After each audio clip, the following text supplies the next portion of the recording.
Muy bien. Continuando con el segundo temario de esta sesión, vamos a ver lo que es con respecto a crecimientos de las cavidades auriculares e hipertrofias de los ventrículos. Muy bien. Entonces, como vamos a ver, esta diapositiva nos va un poquito a servir para ver no solamente yo fríamente tratar de poder en un electro encontrar algo que me sugiera que mis cavidades auriculares están crecidas o las cavidades ventriculares están hipertrofiadas, crecidas, etcétera. Entonces vamos a tratar de entender esta diapositiva. Por ejemplo, miren, esta es la aurícula izquierda, perdón, el ventrículo izquierdo, la aurícula izquierda. Entonces, acá estamos frente, por ejemplo, a una patología que es la estenosis de la válvula mitral. ¿Qué pasa acá? Acá en la estenosis de la válvula mitral, como ustedes sabrán, en la diástole la válvula mitral está abierta porque la sangre está pasando de la aurícula izquierda hacia el ventrículo izquierdo. Entonces, como esa válvula está estenosada, entonces el gradiente va a generar un gradiente entre la aurícula izquierda y el ventrículo izquierdo. Pero ¿qué pasa? Que el ventrículo izquierdo tiene que, como a toda costa, tratar de que la diástole se dé para, a través de la sístole, ya eyecte sangre a través de la aorta a las cavidades, a los órganos más importantes. Entonces, la aurícula izquierda trata de compensar ese aumento del gradiente entre la aurícula izquierda y el ventrículo izquierdo, primero hipertrofiándose. Es decir, la aurícula izquierda, para tratar de vencer esa resistencia, ¿no? Por ejemplo, tenemos acá por ejemplo, que sea mi válvula mitral, miren, por una estenosis, por ejemplo, por la fiebre reumática. Entonces, vamos a ver que, miren, esta válvula normalmente debe estar en la diástole abierta, sí, las dos válvulas abiertas, y la sangre pasar sin ninguna obstrucción. Entonces, pero vemos esta válvula calcificada en forma de J o en forma de palo de hockey que obstruye el paso. Entonces, esta obstrucción, la aurícula izquierda trata de compensarla. ¿Cómo compensa? Primero se hipertrofia. Entonces, primero trata de hipertrofiarse. Al hipertrofiarse la aurícula izquierda, entonces va a tener mayor fuerza de contractibilidad para tratar de eyectar la sangre hacia el ventrículo izquierdo y tratar de mantener la diástole. Pero llega un momento que lamentablemente todo lo que se hipertrofia, a la largo las células hipertrofiadas siguen dos caminos. Uno, la apoptosis, es decir, la muerte celular programada. Y dos, que se llegan a fibrosar. Es decir, entonces, estas células que en algún momento estaban, por decir, aumentado de volumen para tratar de eyectar mejor, llega un momento que se fibrosan, se mueren. Entonces, la aurícula izquierda ya no puede tratar de mantener. Entonces, ¿qué hace? En segundo lugar, la aurícula izquierda comienza a dilatarse. ¿Para qué? Comienza a dilatarse para tratar de mantener la sangre que no puede pasar acá, porque como sabemos la presión en la aurícula izquierda es de 8 a 12, entonces trata de mantener. Ya cuando la presión es mayor de 15, lamentablemente la presión se va retrógradamente. Entonces, este aumento del grosor, en primer lugar en la aurícula izquierda, y de ahí la dilatación, como vemos acá, primero la aurícula izquierda acá está, se hipertrofia y luego se dilata. Tanto esa hipertrofia y dilatación es que hablamos de crecimiento de la aurícula izquierda. Muy bien, entonces como vemos, esa presión en la aurícula izquierda ya no la puede mantener por más que se ha dilatado la aurícula izquierda. Retrógradamente comienza a haber congestión. Retrógradamente, bueno, no es tema de esto ya lo hemos explicado en su debido momento. Retrógradamente comienza a afectar a la arteria pulmonar. La arteria pulmonar genera unos cambios, se produce hipertensión pulmonar. Esa válvula la hipertensión pulmonar hace insuficiente a la válvula pulmonar, y acá viene lo otro, que el ventrículo derecho, para tratar de cuidar la aurícula derecha, porque todo viene retrógradamente, no olvidemos, se hipertrofia.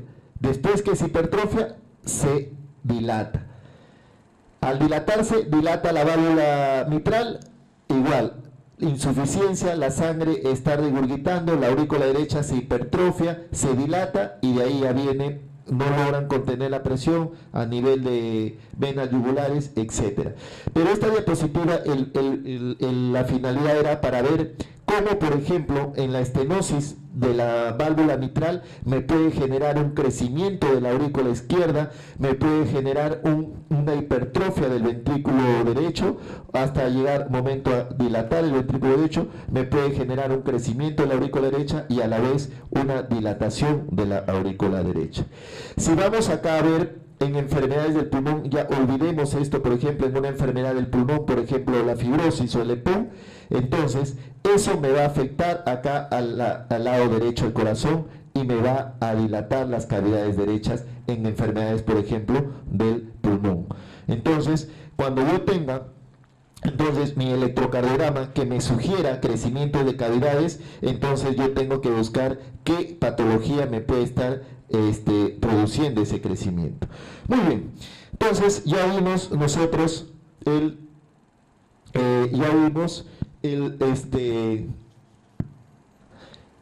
cómo la aurícula derecha se despolarizaba, y tanto la aurícula derecha y la aurícula izquierda se despolarizaban normalmente.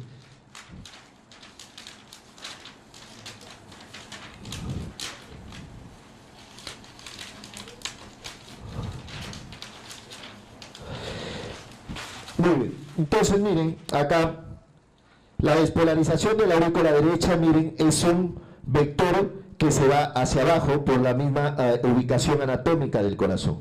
La despolarización de la aurícula izquierda es un vector que se va hacia la izquierda, un poco hacia arriba. Pero en estas dos despolarizaciones, como ya lo vimos, hay un vector resultante. Esto es lo normal, la despolarización normal de las aurículas. Entonces, igual, la primera parte de la onda P es la despolarización de la aurícula derecha, la segunda parte es la despolarización de la aurícula izquierda, y entre ambas puede haber una despolarización.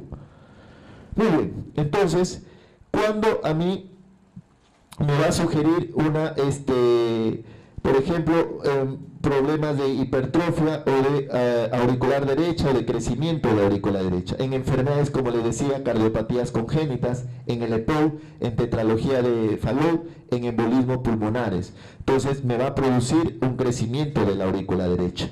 Entonces, cuando yo en el electrocardiograma me sugiere un crecimiento de la aurícula derecha, tendría que indagar algún factor de riesgo. Por ejemplo, si yo tengo un paciente fumador, puedo estar sospechando en un EPOC. Si tengo un paciente postrado crónico, podré estar sospechando en un embolismo crónico, pulmonar crónico, etc. Muy bien, entonces, ¿cuáles son? Vamos a anotar los criterios de crecimiento de aurícula derecha. Entonces, existen dos criterios para crecimiento de aurícula derecha. ¿Cuáles son? El primer criterio dice: la onda P mayor de 2.5 milímetros, o lo mismo que mayor de 0,25 milivoltios en altura, es decir, en el eje Y, ¿correcto? En voltaje. ¿En qué derivadas? En las derivadas de 2, de 3 y ABF. ¿Correcto? Muy bien, ese es el primer criterio de crecimiento de aurícula derecha.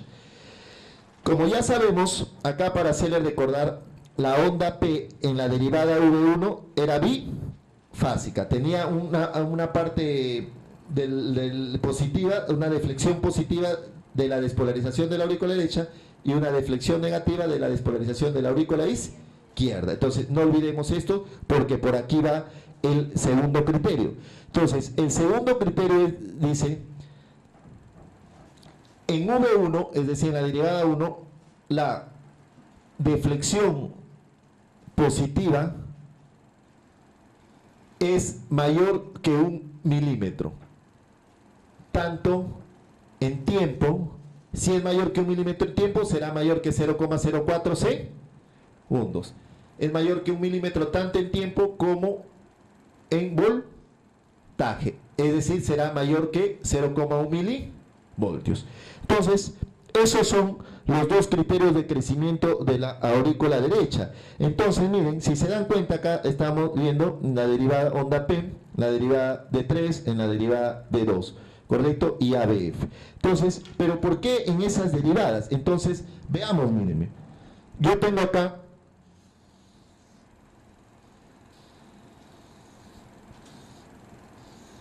muy bien. Entonces, este va a ser el vector despolarizante ¿de qué? Muy bien. El vector de acá será de la aurícula izquierda. ¿Dónde creen que será el vector resultante? Hacia acá. ¿Correcto? Muy bien. Doctor, y muy bien. Yo trazo mi eje. ¿Qué derivadas están acá?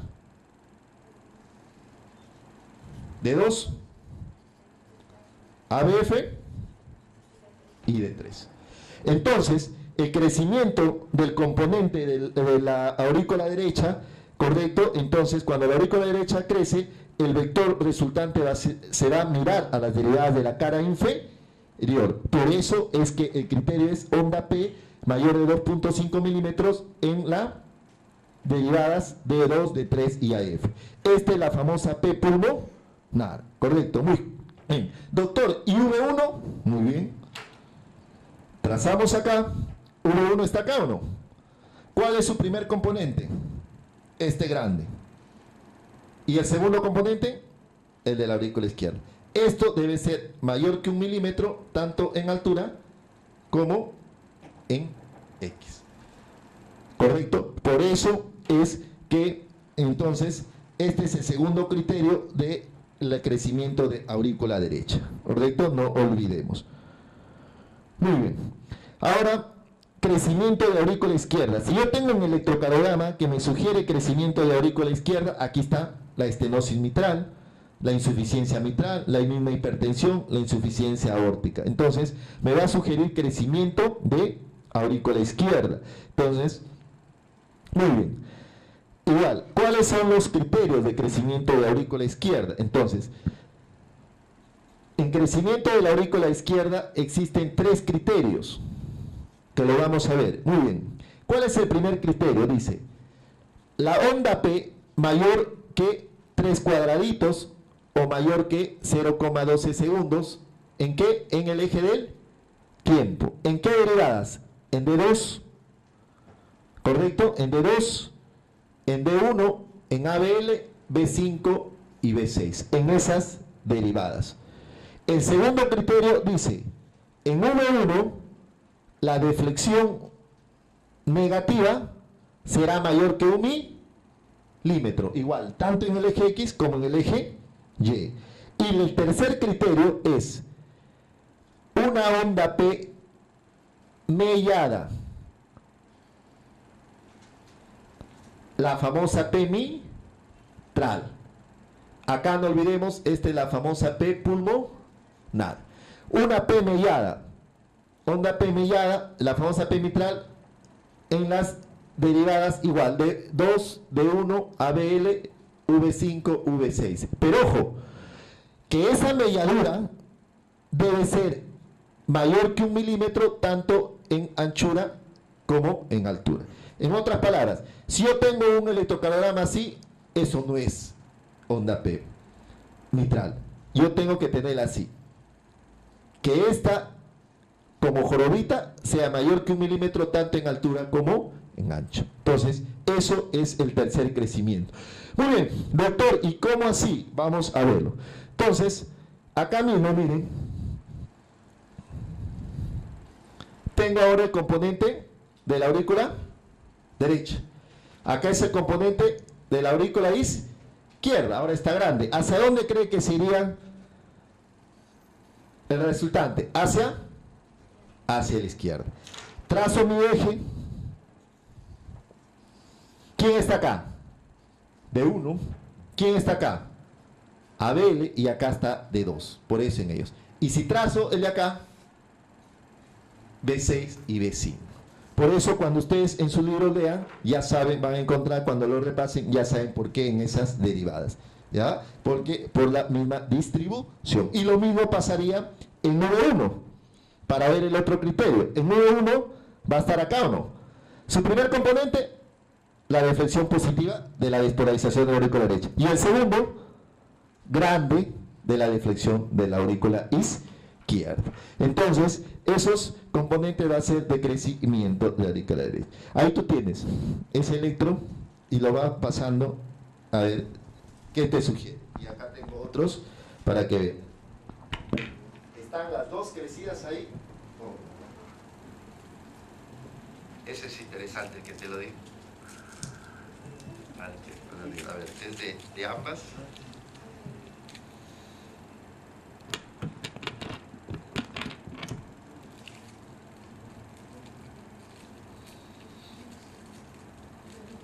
No necesariamente tiene que cumplir, por ejemplo, para derecha los dos, basta con uno. Y para izquierda igual, no necesariamente tiene que cumplirse los tres.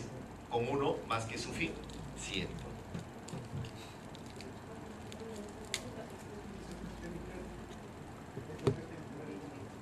Sí. Pero el que te da desde las dos, derechas y izquierdas. Mira V1.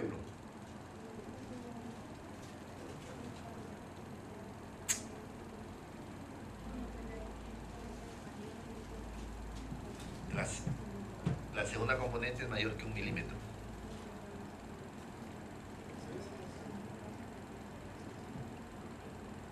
Y tiene 3, hacia arriba tiene 3.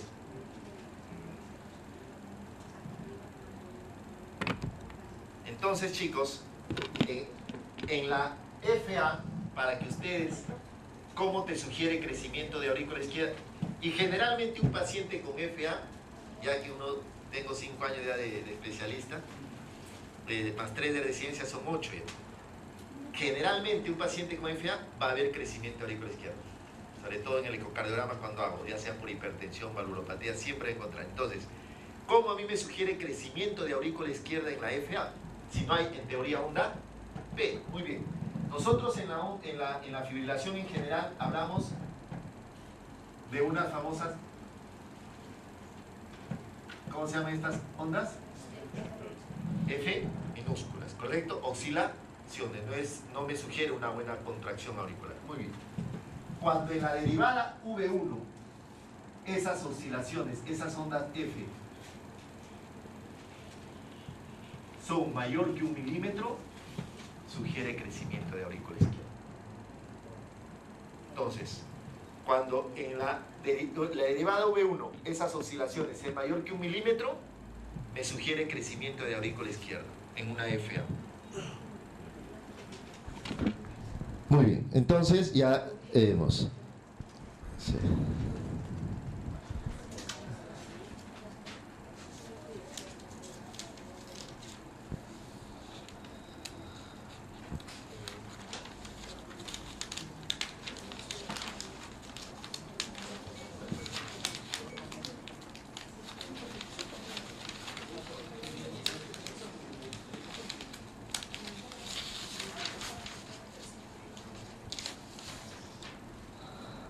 No, por ahí. Colócalo. Muy bien, seguimos. Entonces, vamos a ver ahora crecimientos de los ventriculares. Muy bien, esto ya lo habíamos explicado, entonces miren cómo se da la despolarización normal de los ventrículos. El vector 1, que era despolarización del septum. Como mira V1, V1, V2, ahí está la deflexión positiva, pequeña. El vector 2 era resultante de ¿qué? De la despolarización del ventrículo derecho y el ventrículo izquierdo. Como el ventrículo izquierdo es 3 veces más el músculo que el ventrículo derecho, va a ir hacia acá. El vector 2 con respecto a V1, V2 se aleja. Si se aleja es una deflexión negativa. ¿Por qué profunda, grande? Porque es mayor el vector. Y con respecto a V5, V6 será lo mismo que ya explicamos. Muy bien, entonces nunca olviden, cuando ustedes, por eso uno cuando lee el electrocardiograma, ya nosotros que tenemos experiencias, una miradita, ¿no? ¿Por qué? Porque miren en V1, si yo tuviera un electro acá, miren V1, ¿es normal, digo esto?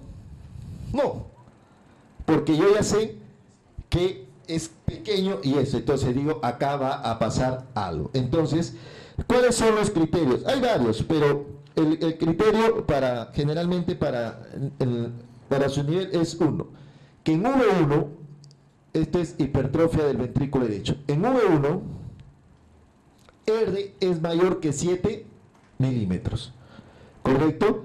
Ese es un criterio. Otro criterio es que el eje está desviado a la derecha.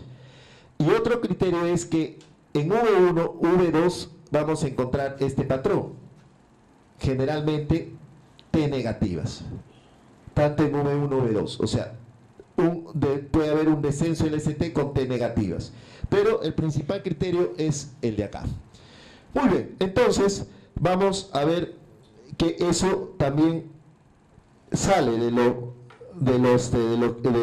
la despolarización. Como vemos acá, miren, ahora, ¿quién es el hueso? ¿El ventrículo izquierdo o el derecho? El derecho. Entonces, el vector 2, ¿hacia dónde se va a dirigir? Ahora, ¿usted cree que se dirigirá hacia la izquierda? No, se va a dirigir hacia la derecha. Entonces, el vector 1 del secton que se dirige hacia V1, V2, más el vector 2, van a dar esa onda alta, generalmente. A diferencia de en el lado izquierdo, en V5, V6, que no es así. Muy bien, ahí vemos en la hipertrofia del ventrículo derecho, miren, tenemos en V1, RA alta, R alta. Aquí está, desviación del ángulo a la derecha, aumento del voltaje en la sonda R en V1, mayor que 7 milímetros, hay un índice de Lewis de negativo 27, índice de Cabrera y una dextrorotación. Esos son ya un poquito de criterios, más ya un poco de la especialidad. El criterio principal es el eje a la derecha y R en V1 mayor que 7 milímetros. Entonces eso es importante. ¿Cómo creen que sería la hipertrofia del ventrículo izquierdo? Una exageración de lo normal. Si per se ya el ventrículo izquierdo es 3 veces más grueso que el derecho, si está hipertrofiado, por eso es que, miren las ondas S, demasiado profundas, y miren las ondas R, demasiado altas. Eje a la izquierda y miren T negativas, este lado en V5, V6, miren, T negativas. Entonces, esto me sugiere crecimiento de aurícula izquierda, pero el que ha venido en examen, el más internacional, es el Sokolov. ¿Qué dice Sokolov? La suma de la onda S, esto es bien rápido, ¿no? Se va la pila, ¿no? O sea, ahora me he comprado 2 en la mañana y ya un ratito, este también creo que lo han comprado ahorita, mira, y se fue la pila. Muy bien, ¿qué dice Sokolov? S en V1 o V2 más R en V5 o V6 mayor de 35 milímetros. Y acá vemos, en este ejemplo, esta S, por ejemplo, tiene 20 milímetros y esta R 17. Sumados, 37, más de 35. Hay otro índice de Lewis, pero como digo, esto ya es un poco más de la especialidad. El Sokolov sí es el más conocido, el más internacional. Pero miren, para que sugiera, y Sokolov ha venido en examen, ¿no? No hace mucho ha venido, no sé si el 2013, 2014. Entonces, para que sugiera más todavía hipertrofia del ventrículo izquierdo, aparte del Sokolov, eje a la izquierda, y lo otro, en V5, V6, no lo olviden, esa depresión con T negativa, pero es una T asimétrica, porque la T simétrica más da para cardiopatía isquémica, ¿correcto?